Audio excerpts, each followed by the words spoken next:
Hi, welcome to Plato's Cave, your speakeasy for ideas, where Tom and Dave show us how to think like the American founders. Grab a drink if you'd like. The conversation about saving our republic is about to begin.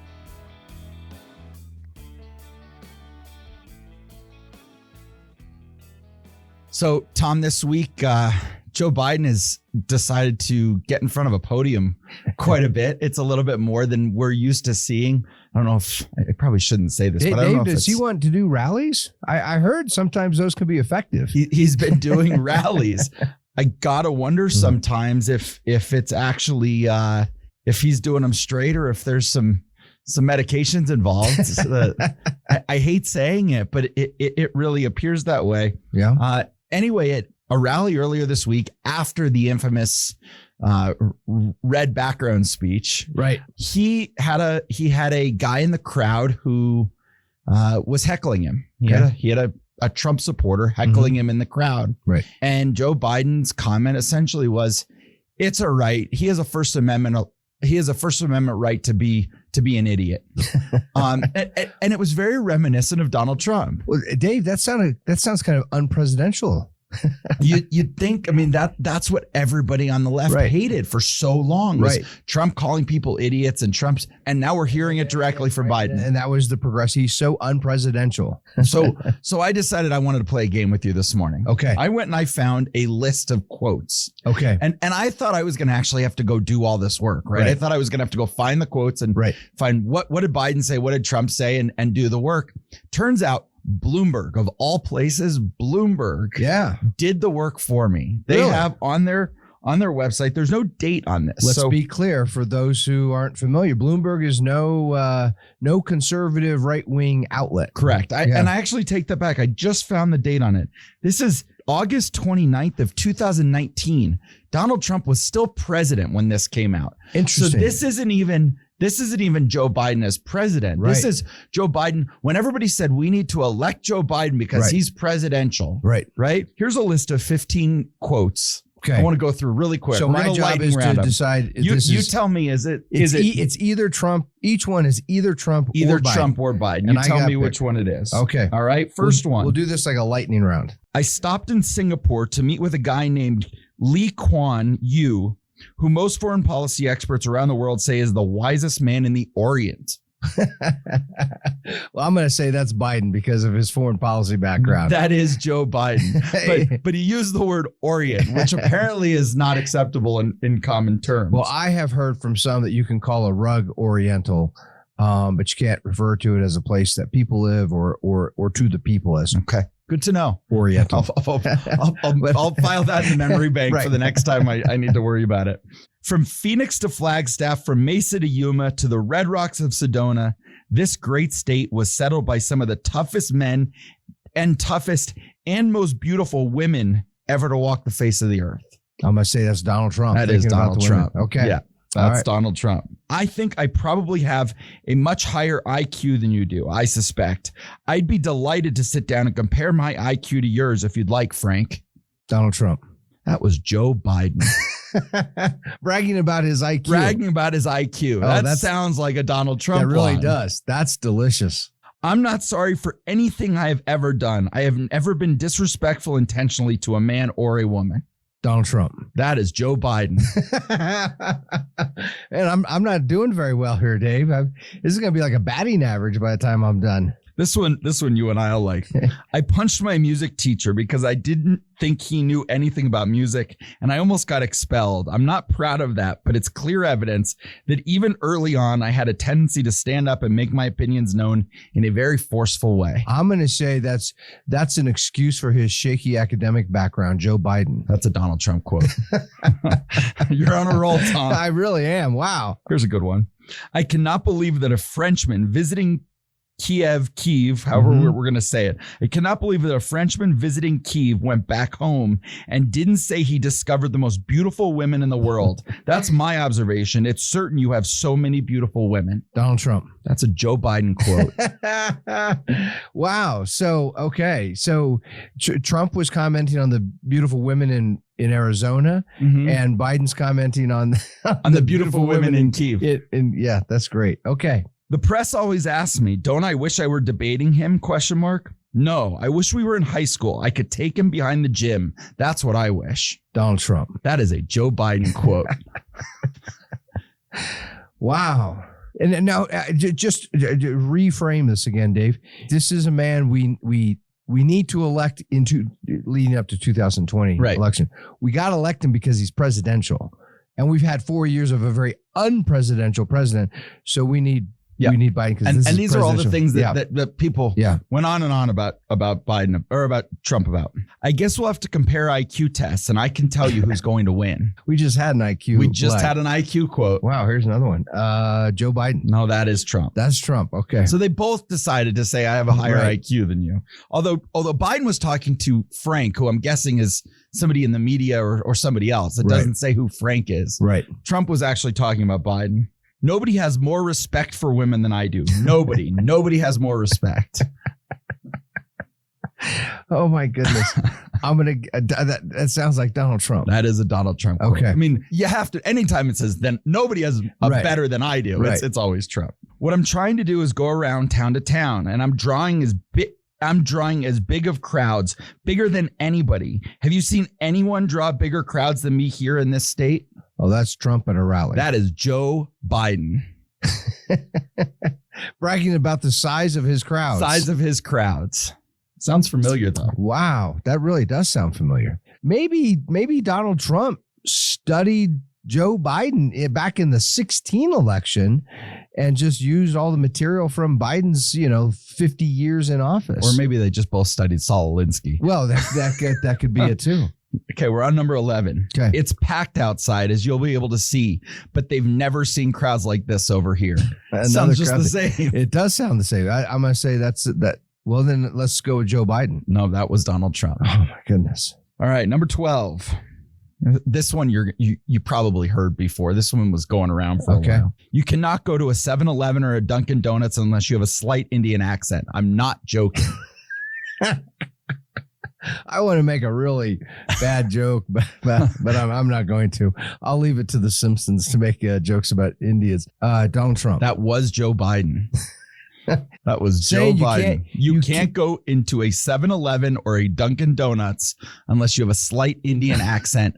I'm not joking. That was the full quote. Can you imagine if some Republican, whether it's Donald Trump or anybody else, can you imagine if a Republican uttered those words? No. That would be headline news. CNN would be talking about it round the clock. It'd be the front page of the New York Times right there.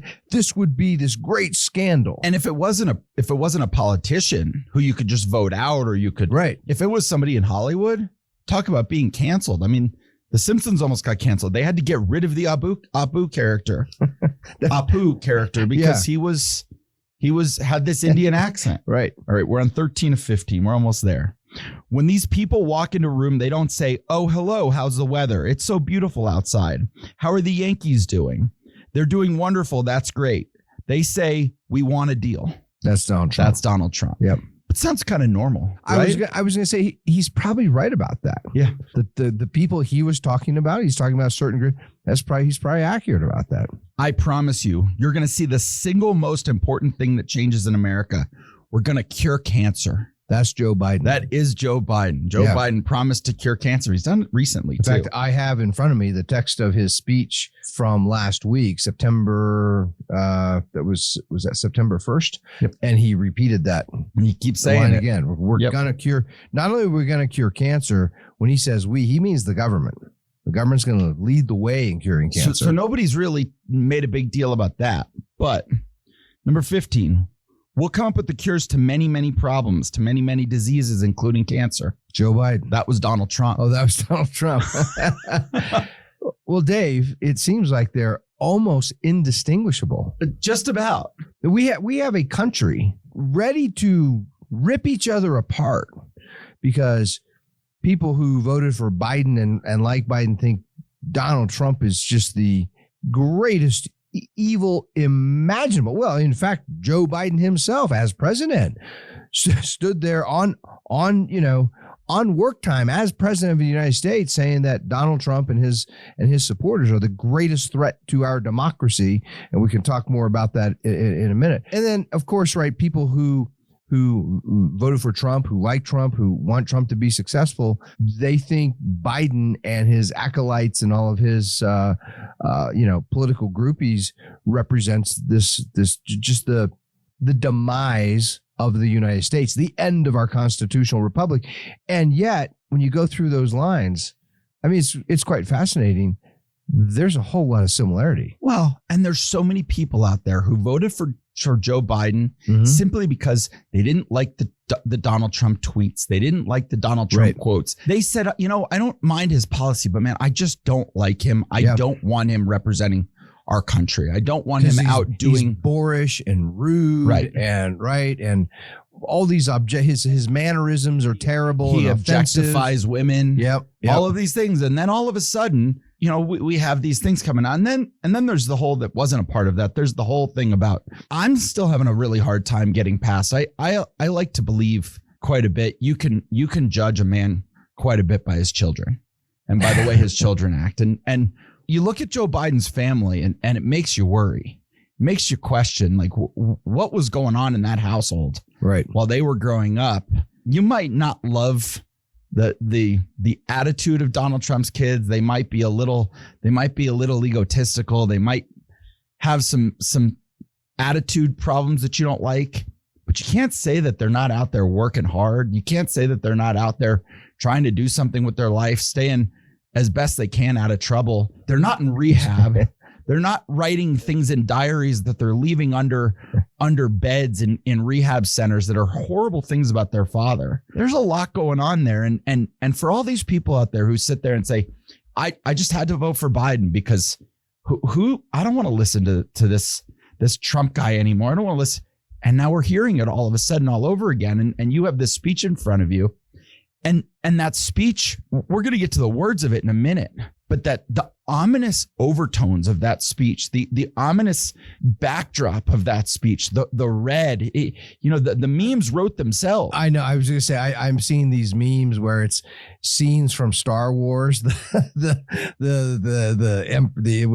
emperor, right? And they've replaced Biden with him, and it looks quite fitting. Well, and I've even seen the ones where they've done the scenes of the emperor, but they've laid the Biden speech that you have in front of you over, and he's speaking Biden's speech. It's pretty unbelievable. And if you heard it coming from those things, the other one I keep seeing is various scenes from Indiana Jones, including both Temple of Doom. I mean, remember the guy as they're dropping the body into the pit of lava during Temple of Doom, and you've got the bald guy. Yeah. They've replaced Biden into that scene, and it's fitting. Here's the bigger point, and then I do want to get into the text of that speech a little bit. The bigger point is, why does everybody think that we have Trump is this boorish, angry, rude, offensive, womanizing guy? Yep. And Biden is not, when you have so many of these same quotes. Right. And you have so many of them saying so many of the same things. And I think the obvious answer is the media. The media has been covering for Joe Biden for now, 50 years? Well, and I want to clarify here in our podcast for our members and listeners, we're not saying Donald Trump isn't rude. We're not denying that. Oh, he can be rude. He can be offensive. He can be boorish. He can be, have incredibly poor taste and poor judgment and say things that should not be said in that moment, in that situation. He does those things. He really lacks judgment. Now, I happen to think, and you've made this point many times, and I agree with it, precisely because he's kind of boorish and more than rough around the edges, right, and crude. And these are signs of a kind of feisty, right? A guy looking for a fight. He's looking for a fight. And millions of Americans want someone who's going to stand up and fight for them. Yeah. And so that they like that. Not that they like every rude thing or offensive thing that he said, but they do like someone who says, look, the other side's had their bullies for decades. Yep. shaming you and scolding you from Franklin Roosevelt, right, to Lyndon Johnson and Jimmy Carter to Bill Clinton. They've had their bullies. I'll now be your bully. And a lot of Americans said, okay, we want that bully. But in the process, you're right, the media has somehow taken a very boorish, crude, rude Joe Biden and presented him as this timid, meek, well-mannered, well-spoken, right, polite politician who's all about decorum and unity, right? And he's the guy who's all about unity, and that's what he ran on, and that was his speech. So we have this whole projection of who is Biden presented as by the media, by the mainstream media, and who is Biden really? And nothing was more evident of that than CNN's interest in protecting Joe Biden during this speech on the 1st. They saw on TV right away. I mean, look, you don't get these jobs by being an idiot at CNN. Right. Somebody knows how to present somebody on television to be able to get those jobs. The technical people, right? The people who know about lighting and staging and sound effects, right? Oh, sure. CNN has pros at that. So they know how to make something look good. They know how to make something look warm and inviting, and they know how to make something look intimidating and scary. And they know those optics. Right. So somebody at CNN is watching this Joe Biden speech and realizes how awful this red backdrop when you zoom in on Liberty Hall, when it's just the red and Joe Biden in front of it, they just know immediately how bad this looks from an optics standpoint. And they slowly start to change the color of the hue on the video to the point where it starts to make it look more pink, where it lightens it up. So the room where Biden was still red. He was outdoors. That background. The background. Didn't change. Correct. CNN was changing the video feed. Correct. Changing the coloring on the video feed. And we know that because as you look at the American flag that's hanging behind him, it was red and the stripes were red and white like they were supposed to be at the beginning. And as this picture changed, the red stripes started to turn purple and the white stripes started to turn pink. And you could just see the flag wasn't the same color as they changed the hue. Mm-hmm. So I wanted to show this video real quick. And I just wanted our members who are actually watching and not just listening, how bad this is and how much the media is going out of their way to protect Joe Biden. Democracy endures only if we, the people, respect the guardrails of the republic. Only if we, the people, accept the results of free and fair elections. Only if we, the people, see politics not as total war, but mediation of our differences. Democracy cannot survive when one side believes there are only two outcomes to an election. Either they win or they were cheated. And that's where the MAGA Republicans are today. Well, it reminds me, I have sort of a running joke on my Facebook page every now and then when I go to the gym, and I don't get there as much as I'd like to, but I do still get there fairly frequently. I'm in there at least once or twice, sometimes 3 times a week. And the little station where I tend to do my cardio exercising, they have TVs up and usually CNN is on. And so this is my opportunity to see some CNN. I'm sorry. And it's amazing to me. And I shift around. I'm not always in the gym the same time. Sometimes it's earlier in the morning. Sometimes it's late morning, early afternoon. All depends what my schedule is for the day. And no matter what time, Dave, I'm not exaggerating, for months, every time I'm there and I look up at CNN, you know what they're talking about? Donald Trump. Something connected to either it's January 6th and the connections to Donald Trump, or something else connected to it's Trump all day long, every day. And so now I this is just kind of a joke. I'll get on Facebook. I'll say, hey, anybody want to I'll give you one guess what they're talking about on CNN, right? It's Donald Trump related. And what that demonstrates is CNN presents itself as a national news organization, But what they really are is an extension of the Democratic Party. Right. And so if you're in the Democratic Party, if you're sitting there and you're part of the core committee of the Democratic National Committee, you're looking around who's the most likely and most dangerous political opponent looking ahead to the next presidential election, Donald Trump. Mm-hmm. And so the Democrats certainly have an interest in trying to discredit Trump in the minds of Americans any way they can. But those are you expect that from Democrats. In the same way, Republicans have an interest in trying to discredit whether it's Joe Biden or whoever the next candidate's going to. Of course, Republicans are going to say bad things about their Democratic rival. But these are political parties. Yeah. And then you look at CNN, which says we're a news organization, and what they really are is an extension of the DNC, and it's really obvious. There's a couple of other things I just want to mention here. What we're talking about here are examples of how American politics has been transformed. For the first, more than 100 years of American history, certainly through the Civil War period and after that really difficult period of Reconstruction in the decades following the Civil War, that whole time period, our politics was characterized to a large degree, not entirely, but to a large degree, as constitutional politics. Our politics, especially national politics, those politics tended to revolve around constitutional debates, constitutional disputes, arguments over what does the Constitution authorize or allow, or what is the best policy under the Constitution. And so because we had a political class that was talking about the Constitution, I think the whole fight over the spread of slavery out in the Western territories, Republicans like Lincoln were saying, yes, the Constitution authorizes Congress to stop this. Some Democrats were saying, no, this is an unwise policy, like Stephen Douglas. Then along come other Democrats like Roger Taney, say, no, it's unconstitutional. Right. And so there's it focused the minds of citizens on the Constitution, because all these debates and is all revolving around the Constitution. One of the very subtle things that happens, and you don't notice it unless you really look at the whole political history of the United States, as progressivism starts to take hold and really transform our institutions, our government, our politics, the Constitution starts to fade away.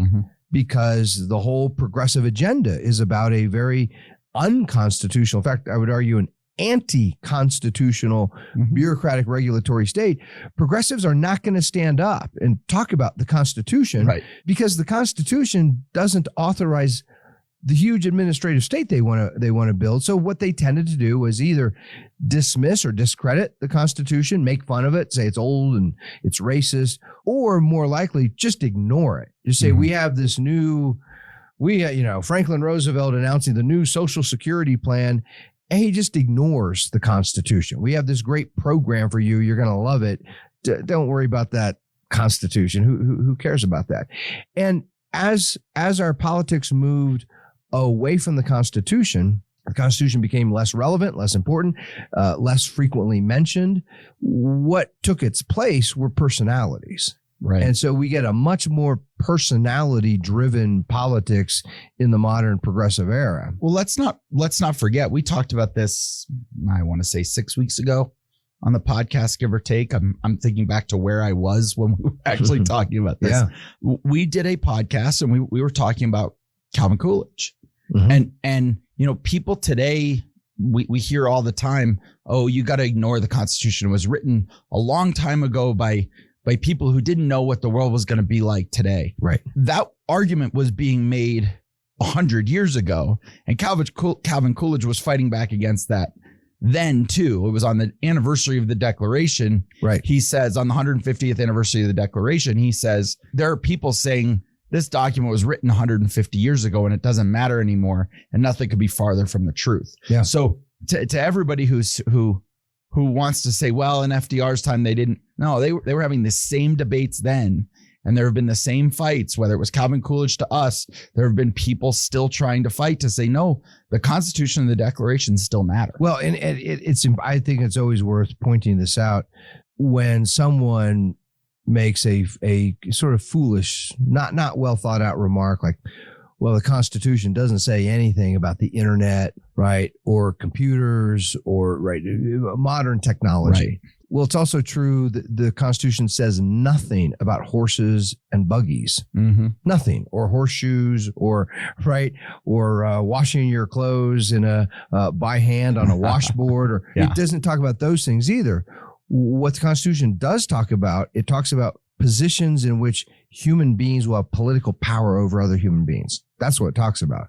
And that hasn't changed. We still have a government that puts some people in positions of potentially tremendous power. And that's really dangerous. And that's what the Constitution is focused on. While you're talking about that, I want to go back to another podcast. We actually did 2 on this topic, and some news has come out recently. And I'd like just people to start paying attention to this because we don't have enough news on it yet. But we did 2 podcasts talking about freedom of speech, freedom to tweet, I believe was the name of the podcast. And we were talking about whether or not Twitter owes you the right to express your opinions freely on their platform. Right. And we did say during that, and so as we're talking about the Constitution, as we're talking about the rights guaranteed, we said, look, if it's a private platform, you have every right they have every right to allow whatever's on their platform that they want. And we did make one caveat. We said, however, if we come to find out that the government was telling them what to allow and what not to allow, that's when we start to get into a violation of First Amendment rights. It's starting to turn out. It started with Mark Zuckerberg on Joe Rogan's show, which I still to this day, I have no idea how Joe Rogan gets people to do anything he wants and just be brutally honest on his show. It is absolutely amazing. I mean, from getting Elon Musk to publicly smoke a joint on his podcast to getting Mark Zuckerberg to say, yes, the FBI came in and they told us there's going to be a lot of Russian disinformation, what they called Russian disinformation. Among those is the Hunter Biden laptop story. And they told Facebook to suppress that news. Now Twitter is coming forward saying the FBI and there's email strings coming out showing members of the Biden administration telling Twitter and members of the FBI during the Trump administration telling Twitter what to allow, what to hide, what to show. So now we do have this starting to come out.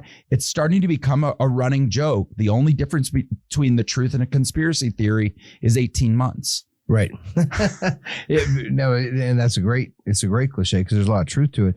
And I mean, what that means is this is a serious question for citizens to ask. At what point do these big media outlets basically become state organs, state institutions? Totalitarian tyrannies. North Korea has its state-sponsored media. China has its state media. Everything that gets said, everything that gets broadcast is first approved by the government censors. And as a result, no wise person should believe what they hear on that kind of state media because it's all designed for the benefit of those in government. And at what point do our big tech, platforms like Facebook and Twitter and other things actually become just organs of the state? And as citizens, I start to wonder, what role do they play in our international diplomacy? Right? I mean, let's not pretend this is 1920. Right. And FDR is or 1930 and FDR is only talking to Americans. Right. These are platforms that engage billions of people around the world. And when they start painting a picture of what American policy is, when they start painting a picture of what the news in America is, they are influencing other countries' opinions of America, of Americans. And it's why we start to see the Russians saying, we're going to go invade Ukraine because I don't think those Americans are going to do anything about it. That's why we see the Chinese saying, we're going to go invade Taiwan because I don't think those Americans are going to do anything about it. Right. And we can't even have an honest debate with our fellow citizens about what we the people want and what we the people allow. Yeah. So it's true. It's very concerning that now we're starting to see this control from the FBI and the CIA, and this manipulation where it's sometimes not even control. They're not telling Twitter, you have to censor this.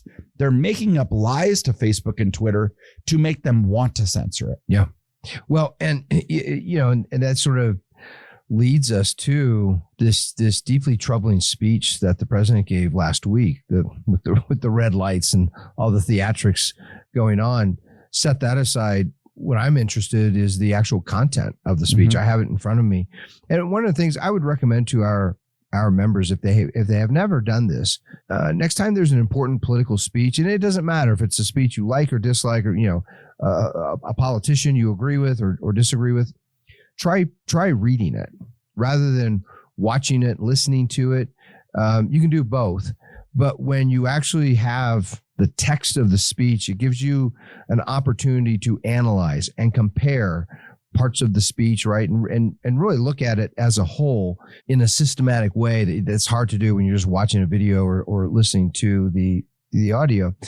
And what the president is doing here is, it's both sort of fascinating, it's unprecedented in modern political history, and it's also deeply troubling. We have been kind of in this rut for many years of Democrats versus Republicans. And there's a lot to say about that, but two parties that each claim to represent something very different, and sometimes they do, and sometimes they look an awful lot alike in some ways. But those are that's the opposition. And you would expect each to be making fun of the other, denouncing the other, right? Each is trying to win. It's a contest. But the president now, he is speaking not as a Democrat, making fun or dismissing or criticizing Republicans. He's not speaking as a partisan. He's speaking as president of the United States. Right. And, the first thing we have to recognize in that position, the president is the president of the United States. He's not the president of his party. He's not the president of the citizens who voted for him. He is supposed to execute the laws. The laws are supposed to offer equal protection to protect the equal individual rights of all citizens. And the president holds the executive power to execute those laws and to make sure that government is actually protecting the rights of citizens, all citizens. And yet what he's doing is he's standing there in his capacity as president, right, with the seal, and he's part of the government, and the government is saying that other party, the Republican Party, they are now enemies of the state. They're not just the opposition to Democrats. Right. It's not Democrats versus Republicans. There's the government, and then the government has a great threat to it, and the threat is the Republican Party. And he says that in this speech repeatedly. Like, he's very, very clear about this. May I inject a little tangent here? Sure, yeah. This is really interesting because what he says he's doing is not going after the Republican Party. What the media says he is doing is not going after the Republican Party. They're only going after the Donald Trump Republicans. And they recognize there was a significant number of not just Republicans, but even some Democrats who said, I don't like the direction the Democrat Party is going. I don't like a lot of the language that they're using. I don't like a lot of the policies they're advocating for. And they held their nose and they voted for Donald Trump. Yeah. Some liked Donald Trump, some did not. Joe Biden's purpose in this speech was, I want to pull that group of people who didn't like Donald Trump but voted for him anyway. He thought that this speech was going to be that opportunity to pull all of those people back over to his side. And the result of what you're about to go through. So to win over, I just want to make sure we're clear, to win over basically Trump hating Republicans. Right. To win them over to the Democratic side. Right. And he says, let me just read here, and then you can make your point about it. I mean, he's very clear. This was from President Biden. Too much of what's happening in our country today is not normal. Donald Trump. I mean, it's amazing to me that he calls him out by name, right?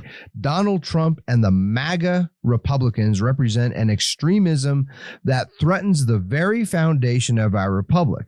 Now, quickly he pivots. This is the very next line. Now, I want to be clear right up front. Not every Republican, not even the majority of Republicans are MAGA Republicans. Not every Republican embraces their extreme ideology. I know, because I've been able to work with mainstream Republicans. But there's no question that the Republican Party today is dominated, driven, and intimidated by Donald Trump and the MAGA Republicans, and that is the threat to this country.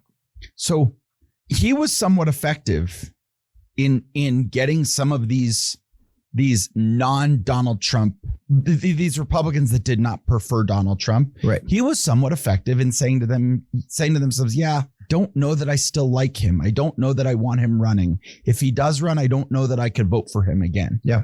And I suspect, based on what we've seen from the media and from the Democratic Party and the talking points coming out of the Oval Office since then, is their internal polling showed a really, really interesting effect of that. Because for the last, 7 days since that speech, he has been going after the Libertarian Party as often as possible. Joe Biden and the media has been trying to define the Libertarian Party as an alt-right, Jew-hating.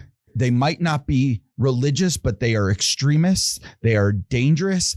The flow on Twitter, if you look at on Twitter, the anti-libertarian sentiment and the attempts to go after the Libertarian Party every hour of every day since that speech was delivered, makes me think that he might have pulled a few people away, but they didn't go over to Joe Biden. They started looking at the Libertarian Party more seriously. And it just shows that nobody actually likes anything he said in there. They just agreed, yeah, maybe I don't like Trump and I should be looking for other places to go. I wonder, and I ask this as a question, if I would love to hear from our members, our listeners, their thoughts on this. I don't know the answer. Certainly sort of traditional Republicans. I mean, I can't help but think of Liz Cheney here, right? Who comes from a long, old Republican family, right? I don't see Liz Cheney becoming a libertarian, right? Because she's not a freedom person. People like Bill Kristol, he launched the Weekly Standard magazine, and he has suffered greatly from Trump derangement syndrome. I mean, as did the Weekly Standard, which is now gone. Yep. But I mean, lifelong conservative Republican. In fact, Bill Kristol, one of the great mottos or icons when they launched, I remember when they launched the Weekly Standard, I was in graduate school at the time, was Teddy Roosevelt. That was sort of their hero of, and they used to use this phrase, American greatness. They said, what we're about here at the Weekly Standard is American greatness, embodied in, Teddy Roosevelt had these great visions of national parks and, all the conservation and all these big, and of course, Teddy Roosevelt was enamored with progressivism. He was, he used to make fun of Woodrow Wilson because Woodrow Wilson wasn't progressive enough. Right.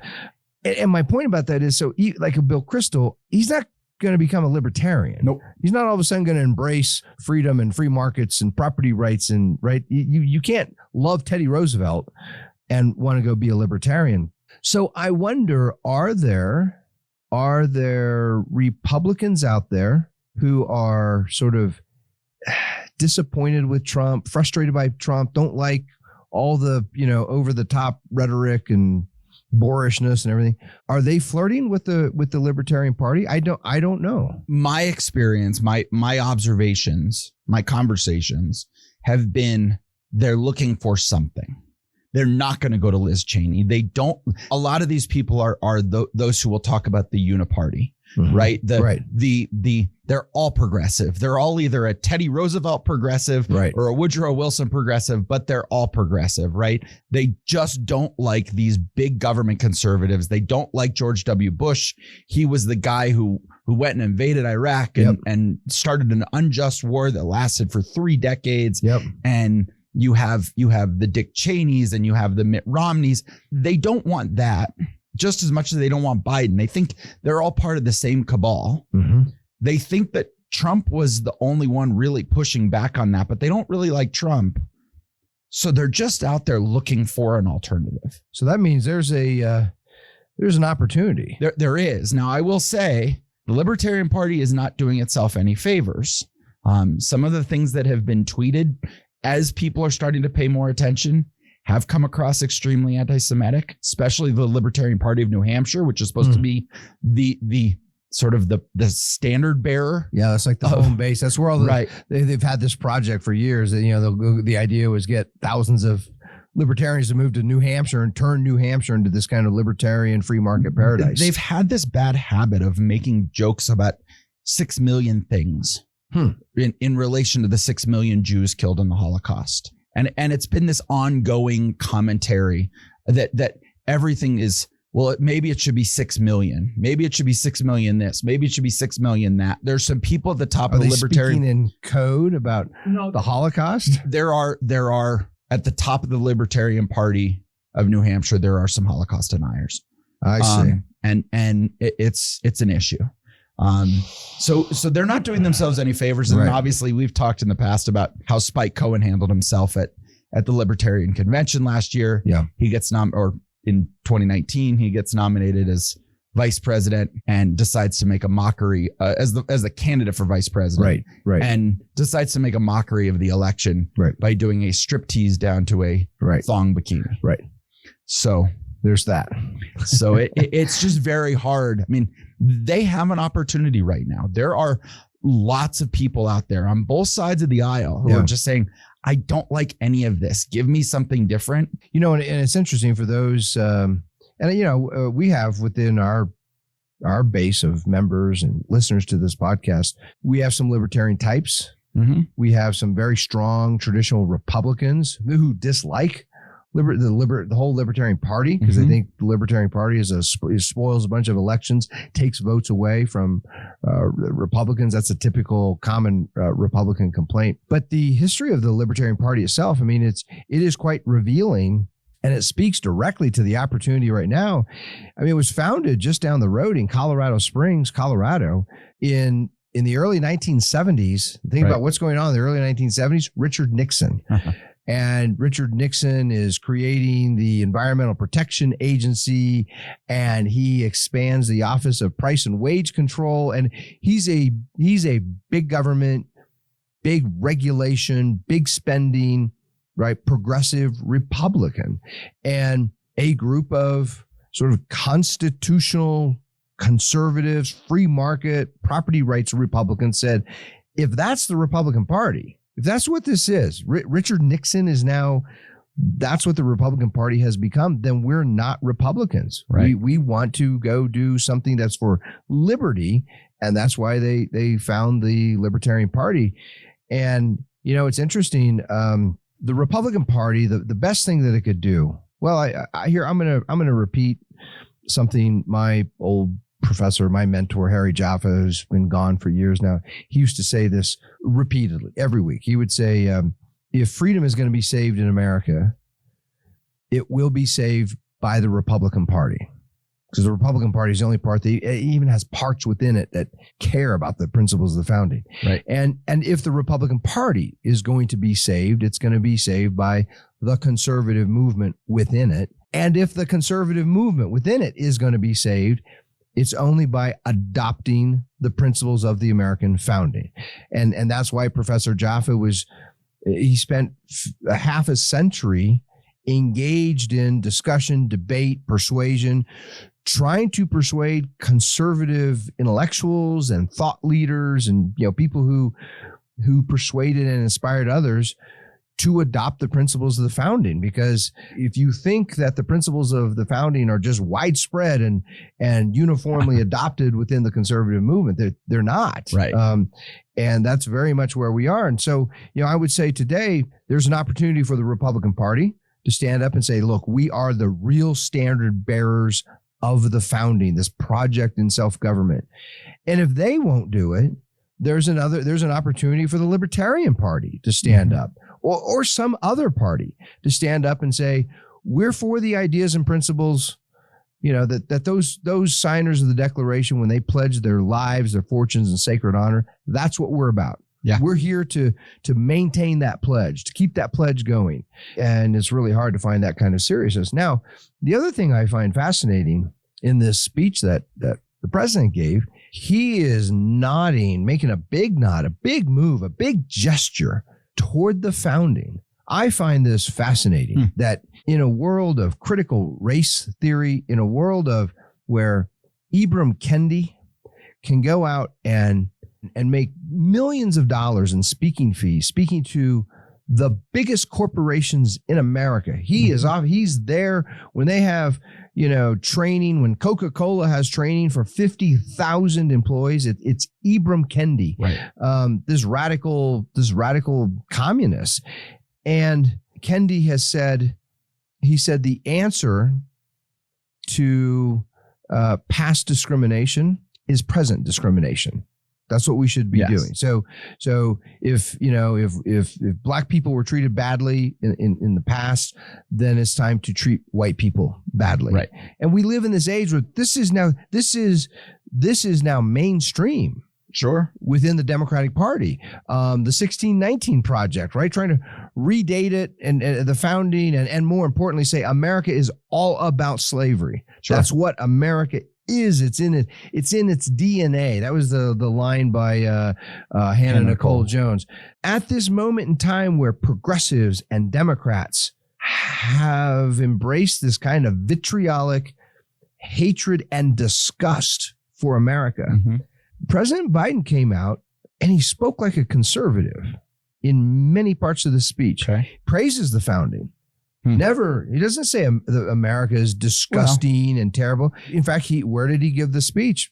Independence Hall in Philadelphia, the very building in which the Declaration of Independence was ratified, in which the Constitution was written. He stands there and he praises the founding and says, he says, America started as this great experiment in self-government, and we got to protect that from Trump and these MAGA Republicans. Right. I mean, that speaks to who he was talking to in this audience.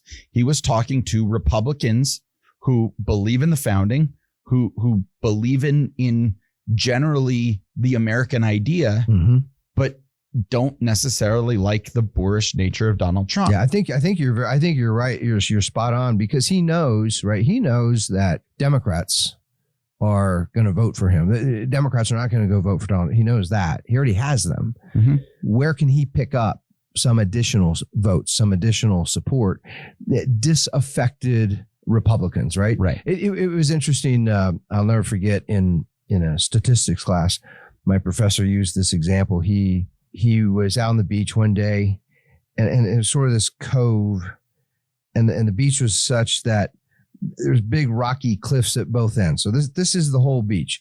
And he noticed two vendors. I don't know if they're selling beer or hot dogs or whatever they're selling. And at first, when they were pulling their carts out to the beach, he sort of assumed that they each would pick a position like midway to have access to equal numbers of people, assuming the whole beach was going to be full.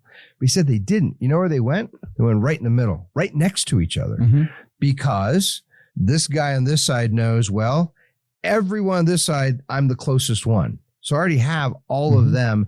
Maybe I can get a few from the other side by offering something they like. And right, this guy on the other, he knows for everybody on this side, that's the closest. That's he has them. And in a way, politics is the same way, right? So you look at your electorate, he knows that he has the Democrats. And the question is, what can he do to peel off a few Republicans? I think we've talked about this in the past. I mean, that's essentially game theory, right? It's game theory. It's John Nash's whole premise. And I think we've talked about on a podcast in the past that I actually took an entire class in college where we did a mock Congress, and we had to the whole thing was based on game theory. And the entire class was, where should you start your policy conversation? Where should you debate your policy conversation based on where you want to end up? Right. Because you should know where you're going to end up is somewhere in the middle. And it plays into this whole idea of the Overton window. Where do you start the conversation? Where does the other side start the conversation?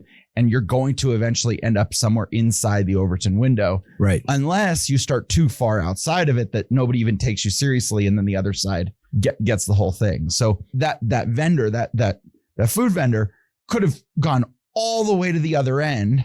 Right. And then nobody would have gone to him. Nobody would have, right. Right. Exactly. Only the people on the very, very end would have gone to him.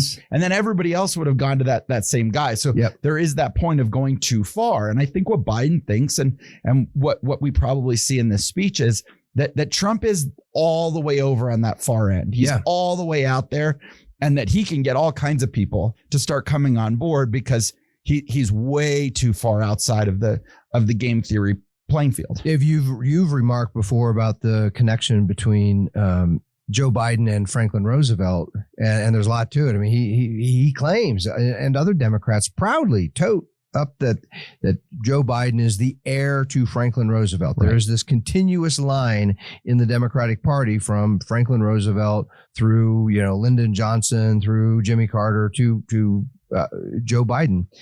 And when I read the speech, one of the things, it did remind me of some of Franklin Roosevelt's rhetoric, in the sense that Roosevelt, too, often presented himself as a patriotic, founding-loving conservative, right? America was this great thing, and right, not calling it racist, not saying it suffers from structural racism and hatred of women. No. America's wonderful and beautiful, and we just want to add a few more good things to it. That's how he presented the New Deal. And it's those Republicans who are the fascists who are going to destroy that. I mean, right? How similar is this speech to FDR's 1945 State of the Union address? 44. Yes. Was it 44 State of the Union address? Where he says, and if after I'm gone, if you elect a Republican, we will have defeated the fascists overseas and we will have lost to them at home. That's right. That's what he said. It is the same speech. Yeah, it's actually a great connection. There's going to be a lot more. In fact, we should say about that, to say that if you voting for Democrats, you're a good American. And if you vote for a Republican, you are a fascist. Right. Now, here's the scary thing. That worked for Roosevelt. That kind of talk got him elected 4 times in a row. Thankfully, thank goodness, we have an amendment to the Constitution that now limits it to 2 terms. But clearly, Biden is picking up on that language. And you do not find in this speech, I've been looking at this speech, I don't see an anti-American line in it. There's nothing that mocks America. There's nothing that calls America a bad place. And the whole speech holds America up as this wonderful, beautiful thing that we should cherish, that we should preserve. Well, talk us through it a little bit. Well, and yet, and yet there are these glaring problems. I mean, the mistakes start with the very first sentence, the first substantive sentence. He welcomes everybody, right? Take a seat and that sort of thing. But the first sentence that actually has substance, he says, they're at Independence Hall in Philadelphia. This is where America made its Declaration of Independence to the world more than 2 centuries ago, with an idea unique among nations that in America, we're all created equal. And that the whole premise of the Declaration of Independence is all human beings, everyone, everywhere, we're created equal in the sense that we're equally human. Every one of us, whether you're in America or not, the whole point of the Declaration is you have these inherent natural rights, these endowments from God, by virtue of being a human being, not being an American or an Englishman or an African or an Asian or as Joe might say, an Oriental.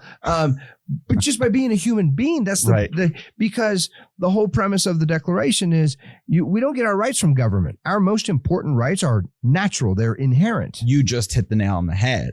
The entire speech, he still holds this premise that our rights come from government, not from nature's God. And that's where the real problem begins. One of my big critiques of this speech is there's very little substance. He says repeatedly how these Republicans are great threats without explaining how or why.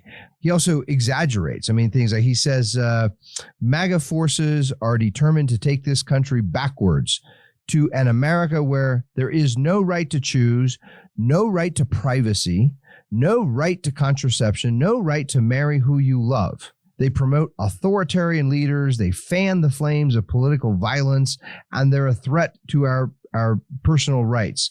He has a whole section in here on Well, here's another example.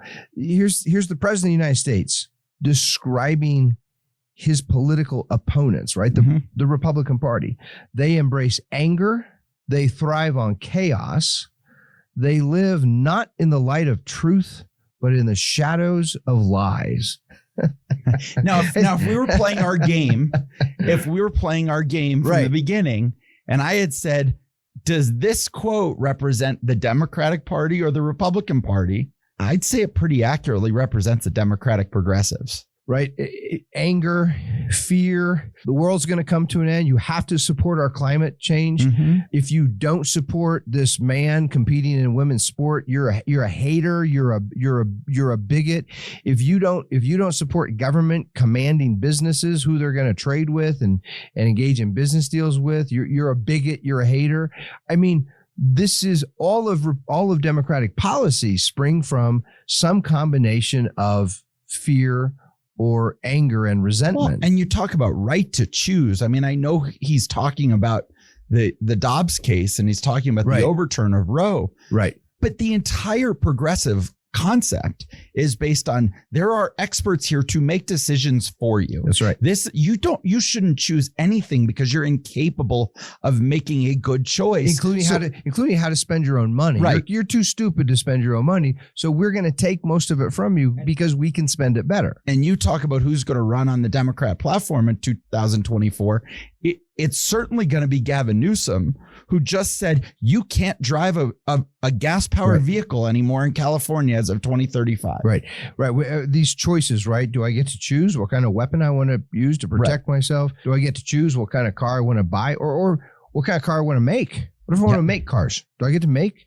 It's my property. I build a factory with my money. Do I get to choose what kind of cars I want to make? Or if I go find parts and I build it in my back, I don't even need a factory. Right. If I go find parts and I weld what I need to weld and I machine out what the little pieces I need to finish off the project. Yeah. Should I be allowed to do that? There are a couple of big themes, and I know we're running close here to the clock time.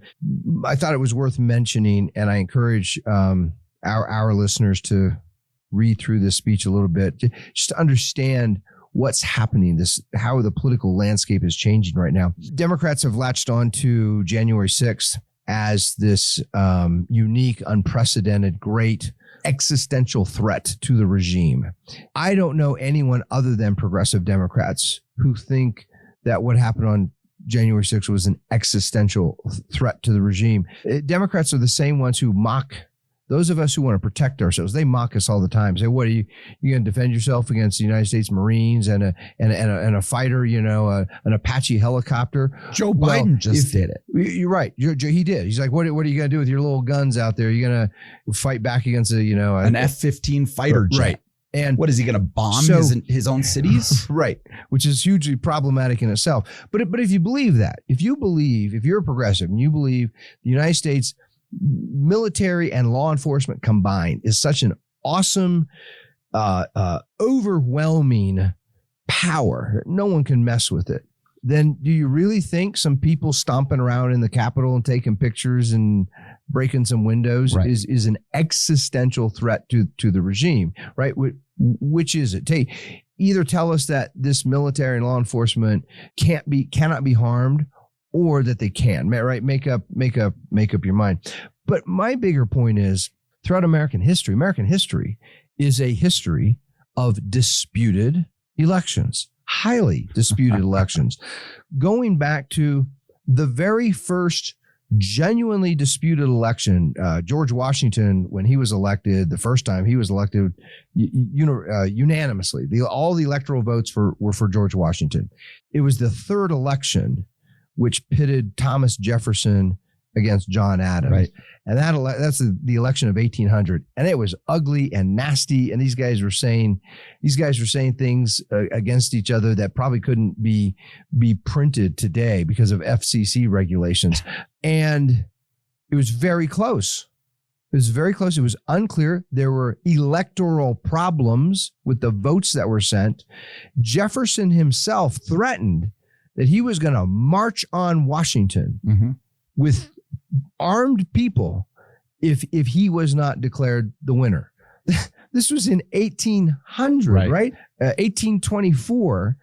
Andrew Jackson is certain that he has become president of the United States, and he's this wild populist. His whole thing is, I represent the will of the people. Whatever the will of the people is, that resonates through me. And the Electoral College votes come in, and John Quincy Adams is the winner. And Andrew Jackson is livid. In fact, it gives rise, that disputed election. Andrew Jackson said he was ripped off. This whole thing is a fraud. John Quincy Adams is not the legitimate president. And because of a disputed election, a new political party was formed called the Democratic Party. This is how the Democratic was formed. Yeah. A few elections later, you get Abraham Lincoln. And Democrats in 11 states refused to accept Abraham Lincoln as president of the United States. And they're willing to wage a civil war over this. And so my point is, we have all kinds of troubling, disputed, contentious elections up to and including 2016. Yeah. When Democrats said this was fraudulent, this was the result of Russian collusion and Russian influence, and they would not accept that Donald Trump is just the rightfully, duly elected president. No. What did they do for the entire 4 years of his presidency? They held hearings and they appointed special prosecutors and independent investigators because they said he's not really the president. And let's not let them off the hook for the violence that erupted from Donald Trump's election, right? Yeah. I mean, you want to say, oh, the January 6th was so much worse because of the violence. Not one person who rushed into the Capitol fired a shot. Not one person who ran into the Capitol did anything seriously violent and damaging. Right. Whereas we had months and months over 4 years. Whenever the weather was good enough, we had riots all over the place, destroying private businesses, harming your fellow citizens because Donald Trump got elected. And also government offices too. Right. Remember when George Floyd, after George Floyd was killed, where was Joe Biden out saying, hey, Americans, just because a government agent killed a black man, you don't get to go burn down your cities. They went and burned down their cities, including attacking government agencies. And at the same time, you did have who's the woman in Southern California, the woman with the cowboy hat who always wears the cowboy hat, black woman who's Maxine Waters. Maxine Waters. She's out there actively saying, go be violent. Yes. This is not a time for peaceful protest. Yes. She said, if you see a Republican like eating dinner at a restaurant, go attack them. Yes. Yeah. And so here's my point. I'm not saying violence is wonderful. What I am saying is, throughout American history, our history is a history of greatly disputed and contentious elections. This is not some brand new thing without a precedent that happened. Oh, there are many precedents. The question is, how are we going to handle it when we think there's a problem or a question with an election? The other thing about this speech worth noting is the entire last, third of the speech is meant to be a kind of primer on democracy and an inspiration to democracy. It is all about democracy. I lost count. I mean, he references democracy certainly more than a dozen times in this speech. And it's so fundamentally wrong. America is not a democracy today. If it's anything today, it's a kind of mixed regime. We have a little bit of a constitutional republic, and we have this big oligarchical, unelected administrative state. That's not a democracy, right? The EPA is not democracy, or the IRS, or any of the alphabet soup agencies. But even if you go back to our founding, the founders, they understood the history of democracies really well. The Federalist Papers is filled with stories from ancient Greece, from Rome, from throughout medieval Europe, of stories of democracies. Right. They understood it, and they openly rejected it. They said democracies are terrible. They suffer from all kinds of fatal defects, not least of which is they tend toward democratic tyrannies. Democracies can be tyrannical. A majority votes to violate the rights of those in the numerical minority. And here's what our government, they use the phrase a republic or a constitutional republic. But here's the important part of what America is supposed to be. It is supposed to be a government that is authorized by the people. It does get its authority from the people, starting with we the people adopting our Constitution and then having regular elections. And at the same time, that government that's authorized by the people is supposed to protect the equal individual rights of all citizens. It is not supposed to do whatever a majority or one political party wants the government to do. Right. Its purpose is to protect the rights of citizens. And the whole challenge, and this really is a challenge throughout American history, we're still having this challenge today, is to combine these things. How do you get a government that is authorized by the people and actually offers equal protection for the equal rights of all citizens? That's the goal. That's not democracy. No. Democracy, there's an old joke, a democracy is two wolves and a lamb voting on what's for dinner. Right. And of course, the two wolves vote for lamb chops, right? That's what's for dinner. And the lamb loses in a democracy. And that's why the founders didn't want a democracy. We today shouldn't want a democracy. And so all this language about democracy is completely off base, added to which is this huge problem. If Joe Biden wants a democracy, if he really thinks that's a precious thing to have, then the number one problem, the most undemocratic thing we have in America today is this thoroughly undemocratic administrative bureaucratic state. Yes. We don't vote for any of those bureaucrats who issue regulations that tell us how to run our business and what we can do with our houses and how we can spend our money and all those, what kind of education is going to be in our kids' school. These are all decided by bureaucratic fiat, by unelected bureaucrats. That's arbitrary, unelected power. It's the opposite of democracy. So this speech, it is a remarkable, it's worthy of remark, this speech, because of how off base, how bad this speech is. It's misinformed. It's lacking details in all the accusations he makes against, the MAGA Republicans. And it really aims at something that we who care about individual rights and liberty, we should not want. We who care about the Constitution, we don't want this kind of democracy that he's talking about. Well, I think you're right. Everybody should take some time to read it. I think everybody should take some time to have discussions with their friends and family about it, and talk about those things that are off base, talk about those things that are really not what our country is about, what the American idea is about. And that's how we continue to guard the American idea. Till next time, Dave, nos sumos custodes.